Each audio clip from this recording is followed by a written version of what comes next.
तन दुरुस्त मन दुरुस्त चैनल पर आपका स्वागत है। आज हम खुद से अपना इलाज करने वालों के लिए कुछ ज़रूरी सावधानियों की बात करेंगे। जो लोग इंटरनेट पर गूगल और एआई वगैरह का सहारा लेकर अपना इलाज स्वयं करने की कोशिश करते हैं, उन्हें इस वीडियो को शुरू से अंत तक एक बार ज़रूर सुनना चाहिए।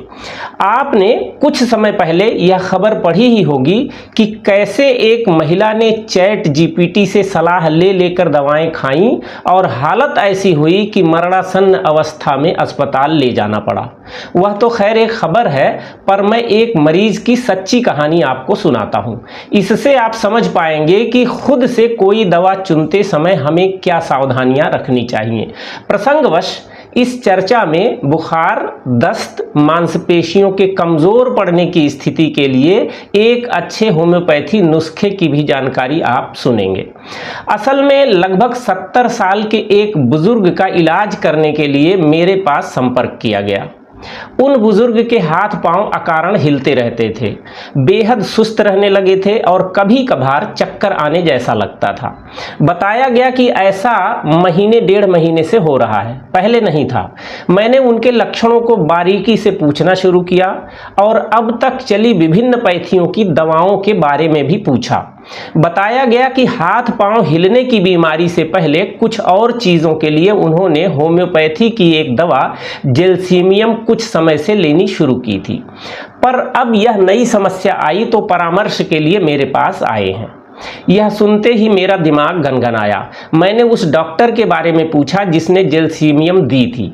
उनके बेटे ने बताया कि गूगल पर काफी रिसर्च करने के बाद पिताजी के लिए यह दवा उसने ही तय की थी।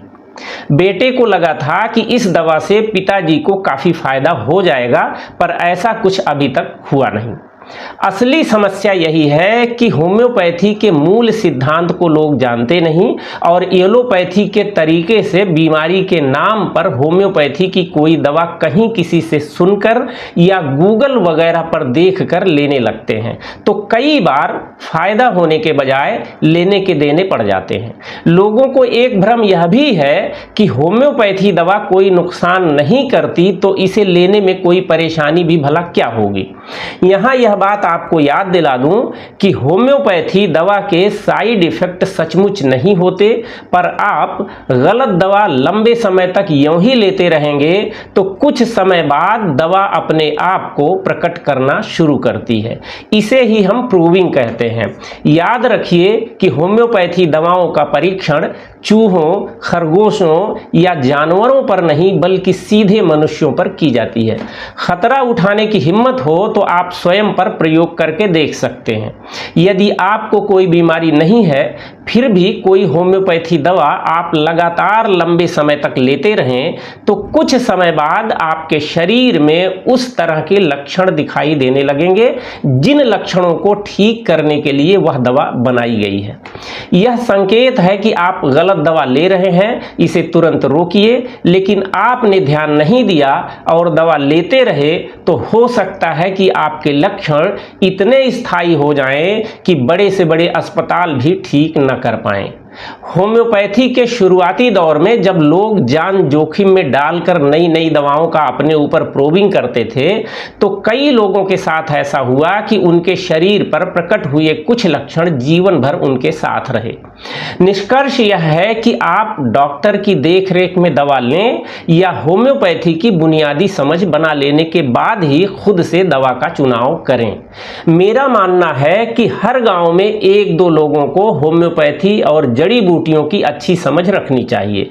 इससे हमारे देश की स्वास्थ्य समस्या बहुत आसानी से हल हो जाएगी और केवल गिने चुने रोगों की स्थिति में या इमरजेंसी में ही अस्पताल जाने की नौबत आएगी। अब फिर से मैं अपने मरीज पर आता हूं। वास्तव में उस मरीज के लक्षण उसी तरह के थे जो जेल्सीमियम दवा के होते हैं। यदि मैंने बहुत बारीकी से मरीज के लक्षण और इलाज के इतिहास की जानकारी न ली होती तो लक्षणों को मिलाते समय स्वाभाविक रूप से मैं भी जेलसीमियम लेने की सलाह देता, पर मैंने समझ लिया कि उन सज्जन को ऊपर के कुछ लक्षणों के आधार पर जेलसीमियम दे दी गई थी, पर उनके मूल लक्षण दवा के विपरीत थे। इसलिए दवा ने एक समय बाद मरीज के शरीर पर अपने ही लक्षण प्रकट करना शुरू कर दिया था। गनीमत है कि यह सौम्य किस्म की दवा है, अन्यथा सल्फर, आर्सेनिक या ट्यूबरक्यूलिनम जैसी दवाएं होती तो मरीज का जीवन खतरे में पड़ सकता था। प्रसंग है तो आप एक सामान्य जानकारी यह भी याद रख सकते हैं कि जेलसीमियम दवा का किस स्थिति में आप जबरदस्त फायदा उठा सकते हैं। यदि किसी के साथ अक्सर ऐसा होता हो कि किसी सभा, समारोह, मंदिर, मस्जिद वगैरह में जाने का काम पड़े और उसी समय दस्त लग जाए, या इसे यूं भी कह सकते हैं कि समाज या भीड़ में जाने से डर लगे, तो यह दवा आप 30 पोटेंसी में कुछ समय तक सवेरे, दोपहर और शाम को ले सकते हैं। यह रामबाण जैसा असर दिखा सकती है। बुखार होने पर मरीज सुस्त पड़ा रहता हो, कमजोरी हो, औंधाई लगी रहती हो, प्यास कुछ कम हो, तो ऐसी स्थिति में भी जेलसीमियम 30 को देकर आप देख सकते हैं। किसी बीमारी में मांसपेशियां इतनी सुस्त हो जाएं कि रोगी के लिए अपनी इच्छा से हाथ पैर हिलाना मुश्किल हो जाए और हाथ पैरों या शरीर में अपने आप कंपन होने लगे, तो यह दवा अच्छा असर दिखा सकती है। स्नायु मंडल की कमजोरी से देह में कंपन की स्थिति बने तो जेलसीमियम को आप याद कर सकते हैं। जेलसीमियम के और भी तमाम लक्षण हैं, पर आप 3 लक्षण विशेष रूप से याद रख सकते हैं। ये लक्षण हैं डलनेस, डिजीनेस और ड्राउजीनेस, अर्थात सुस्ती, सिर में चक्कर और औंधाई यानी नींद लगने जैसी स्थिति। बीमारी का नाम कोई भी हो, यदि ये तीनों लक्षण दिखाई दें तो आप बेहिचक यह दवा दे सकते हैं। खैर, मैंने जिन मरीज की बात की थी उन्हें ठीक करने के लिए जेलसीमियम को एंटीडोट करने की दवाएं चलानी पड़ी और तब धीरे धीरे उनकी स्थिति में सुधार हुआ। आपसे भी यही निवेदन है कि बस यह मान लेना कि होम्योपैथी दवाएं छोटी छोटी मीठी गोलियां होती हैं और इनका कोई नुकसान नहीं होता, तो यह आपकी अधूरी जानकारी है। सावधानी से होम्योपैथी इलाज करेंगे तो यह क्रांतिकारी साबित हो सकती है, आपकी जिंदगी में बहार ला सकती है, पर नासमझी नुकसानदेह भी हो सकती है। वैसे तो किसी भी चिकित्सा पद्धति में विशेषज्ञ से सलाह लेकर ही दवा लेनी चाहिए, पर आयुर्वेद में फिर भी आप कुछ सामान्य स्थितियों में गूगल और एआई वगैरह से जानकारी लेकर दवा सेवन कर सकते हैं। एलोपैथी की कुछ सामान्य दवाएं आजकल लोग इंटरनेट वगैरह पर देखकर लेने लगे हैं, पर एलोपैथी की अधिकतर दवाएं खतरनाक रसायनों का कॉकटेल हो सकती हैं, इसलिए डॉक्टर की सलाह बेहद जरूरी है। इस वीडियो में मैं मुख्य चर्चा चूंकि होम्योपैथी की कर रहा हूं, तो आप इन 5 बातों पर ध्यान रख सकते हैं।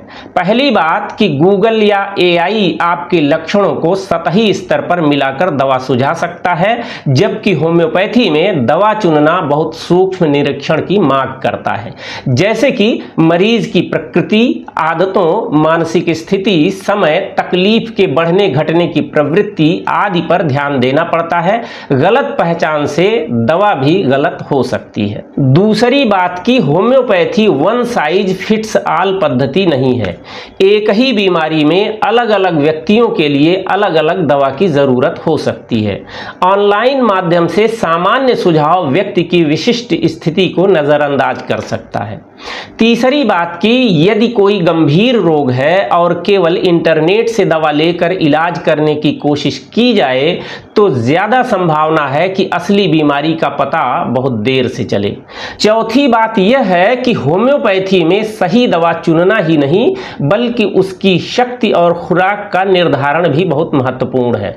गूगल या एआई इसको व्यक्तिगत स्थिति के हिसाब से तय नहीं कर सकता। पांचवी बात यह है कि इंटरनेट से दवा चुनकर बिना गहरी जानकारी के लगातार स्वयं उपचार करने से शरीर पर दवा का असर समझना मुश्किल हो सकता है और रोग रोग की दिशा भटक सकती है। आज बस इतनी सी बात। हमारी सलाह अच्छी लगी हो तो वीडियो को अपने मित्रों में भी साझा करें, ताकि स्वस्थ भारत को समर्पित हमारा कुनबा भी तेजी से आगे बढ़ सके।